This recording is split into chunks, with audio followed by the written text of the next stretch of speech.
Over the skies of New York, a jet goes silent. No engines. No time. One decision. And everything hangs in the balance. But what really happened up there? The movie opens with a nightmare.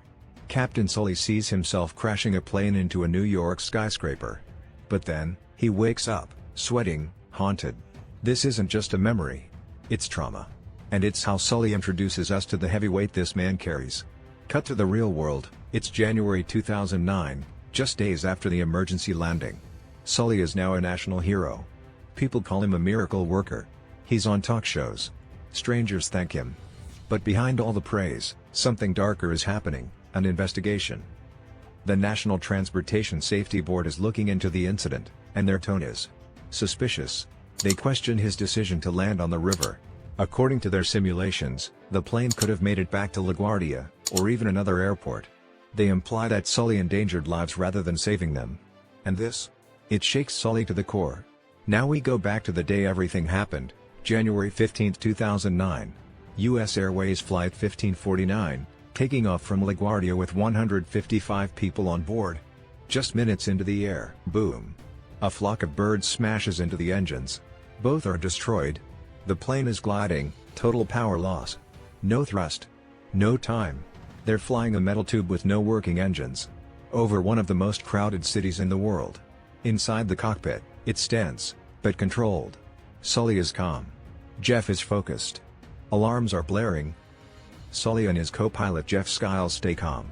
In just 208 seconds, less than 4 minutes, Sully makes a call no one expects. He tells air traffic control, "We're gonna be in the Hudson." It sounds insane. But it works.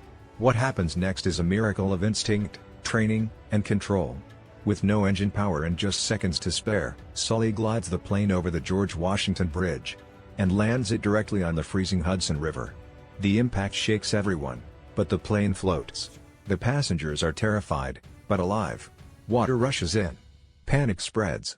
But Sully doesn't leave the plane. He checks row by row to make sure everyone is out. He's the last one to leave. Rescue boats and helicopters arrive. In just minutes, ferries are pulling people off the wings. It's freezing. But they all survive. Every single person on board lives. Not a single life is lost. 0 fatalities. The media calls it a miracle. But back in the present, the NTSB doesn't believe in miracles. They run simulations with pilots who supposedly managed to turn back. They suggest Sully was reckless. That he panicked. That the water landing wasn't necessary. Sully starts to doubt himself. What if they're right?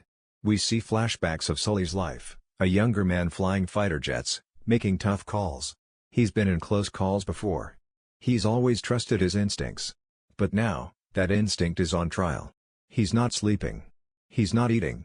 He's second-guessing everything. His wife, Lorraine, supports him, but even she is scared. Because if the board rules against Sully, he could lose everything: his license, his pension, his reputation. The man who saved 154 people could end up a disgraced pilot. At the public hearing, the tension is unbearable. The NTSB plays their simulator videos. In all of them, the pilots turn back and land safely. It looks bad. But Sully speaks up. He says, those simulations don't show the human factor. No reaction time. No hesitation. You've given those pilots perfect hindsight. He requests a rerun, with real reaction time added. They do it. And every simulation fails. The planes crash. Just like Sully said. And suddenly, the truth is clear. His decision to land in the Hudson wasn't reckless, it was the only way to save everyone. The NTSB agrees. He's cleared. Vindicated.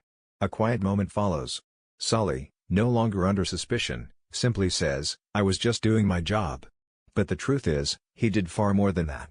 If you found this recap powerful, make sure to like, subscribe, and hit that bell so you don't miss the next one.